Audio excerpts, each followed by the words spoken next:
So for the past 20 years, I've been helping Malaysians and other Southeast Asians to speak better English. And through training thousands of Southeast Asians, I've discovered a very surprising truth. I've discovered that how well somebody communicates in English actually has very little to do with their English level. It has a lot to do with their attitude towards English. There are people out there who have a very, very low level of English and they can communicate very, very well. One of them that I remember was a student, a participant of mine named Faisal. He was a factory supervisor. English level very, very low. But this guy could just sit and listen to anybody very calmly, clearly, and then he could respond, absolutely express his thoughts beautifully at a very low level of English. So today I want to share with you what is so different about people like Faisal. How do they do it?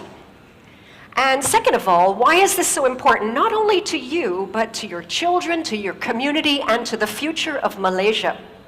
And third of all, what's one thing you can do, starting today, if you want to speak with that calm, clear confidence that people like Faisal has?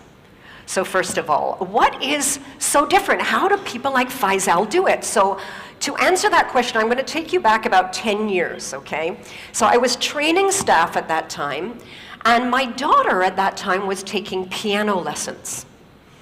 And I started to notice two really strong similarities between my daughter's attitude or thinking towards playing the piano and a lot of Malaysians' thinking or attitude towards English.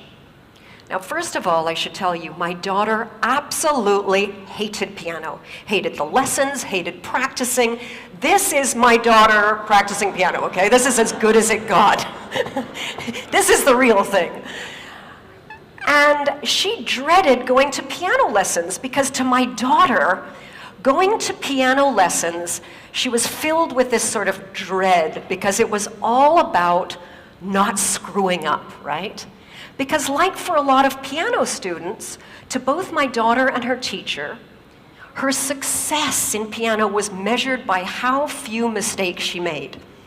Now at the same time, I noticed that a lot of Malaysians went into English conversations with the same sort of feeling of dread, this sort of feeling that they were going to be judged by how many mistakes they were going to make and whether or not they were going to screw up. Now, the second similarity that I noticed was to do with self-image. You see, my daughter, she knew what good piano sounded like, right? Because we've all heard good piano. And she knew what her level was, and she knew how long she'd have to play for to play like that. And a lot of Malaysians, I noticed, had this idea of what good, proper English is supposed to sound like, and what I see a lot of you nodding, and what their English sounded like, and how far they'd have to go to get there. And they also felt like they were, like my daughter, just bad. Bad piano player, bad English speaker, right? My English not so good lah, cannot, sorry ah, shaya, cannot ah. So I could see these similarities, but I still couldn't figure out, okay, what is it about these people like Faisal that are so different that can just do it smoothly, calmly, with confidence? And one day I discovered that answer, and I discovered it quite by chance. It was a day when my computer broke down and I had to go to a cyber cafe.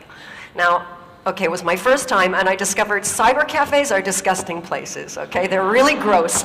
They're smelly, and they're filled with boys, and they're all playing noisy, violent games. They're just disgusting places.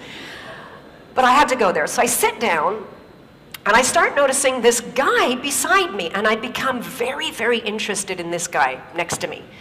Now, this guy is playing this game that is basically, it's like shooting people until they die, and that's it, right? That's the game, right? And I'm noticing that this guy is not very good.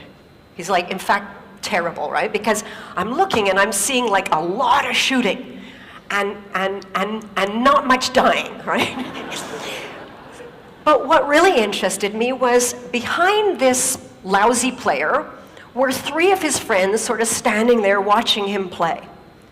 And what I really noticed was, even though this guy was terrible, even though his friends were watching him, there was no embarrassment. There was no feeling of being judged. There was no shyness. In fact, quite the opposite. This guy's like totally focused on the bad guy, smile on his face. All he can think about is killing these guys, right? And I'm watching him and I suddenly realized, this is it. This is the same attitude that people like Faisal have when they speak English. Just like this guy, when Faisal goes into an English conversation, he doesn't feel judged. He's entirely focused on the person that he's speaking to and the result he wants to get. He's got no self-awareness, no thoughts about his own mistakes. Now, I want to share with you a real, true example to paint a picture of somebody who speaks English like they're playing piano and someone who speaks English like they're playing a computer game. And this is a true story. Happened to me. A while ago, I was in a pharmacy. I had to buy Omega. My doctor said I should get Omega. And I go to the shelf, there's tons of Omega. There's Omega that's high in DHA, Omega that's high in EPA, and I don't know which one to buy. Now, the sales rep happened to be there, and I saw she was like this well-dressed professional woman. I walk over to her, and I see this look as she sees me, this sort of, it's a look I recognize very well. Her eyes go all wide. It's sort of that panic, oh my God, I gotta speak to a native speaker, and she's gonna judge me and notice my mistakes. I go up to her, and I explain my situation, which Omega do I get? And she starts explaining to me everything about DHA and EPA you could possibly imagine. She speaks very quickly, goes all around in circles, and when she finishes, no idea what to buy, right? So I turn to the girl behind the counter. Now, the girl behind the counter, I heard her before, her English level is very low. But when I walk over to her, this girl, there's no fear. In fact, she's just looking at me. You know that look? Like, yeah, okay, so how? Right. Yeah, I've been in Malaysia a long time. So I go up to her and I explain the problem, EPA, DHA. She looks at me, she says, okay, EPA for heart,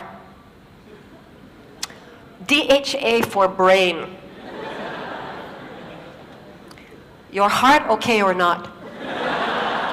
So I said, I said my heart is really, I think it's pretty good. She says, your brain okay or not? I said, yeah, no. No, my brain is not as good as it used to be. She looked, she said, okay la, you take Omega DHA, can? Problem solved, right? So we've got 2 different kinds of communicators. We've got the one who's got a high level, but totally focused on herself and getting it right, and therefore very ineffective. We've got another one, low level, totally focused on the person she's talking to and getting a result, effective. And therein lies the difference. Now, why is this distinction so important, not just to you, to your children, but to the future of Malaysia and countries like Malaysia? And to answer that, let's take a look at who actually is speaking English in the world today, okay? So if we looked at all of the English conversations in the whole world taking place right now on planet Earth, we would see that for every native speaker, like me, there are 5 non-native speakers. And if we listen to every conversation in English on planet Earth right now,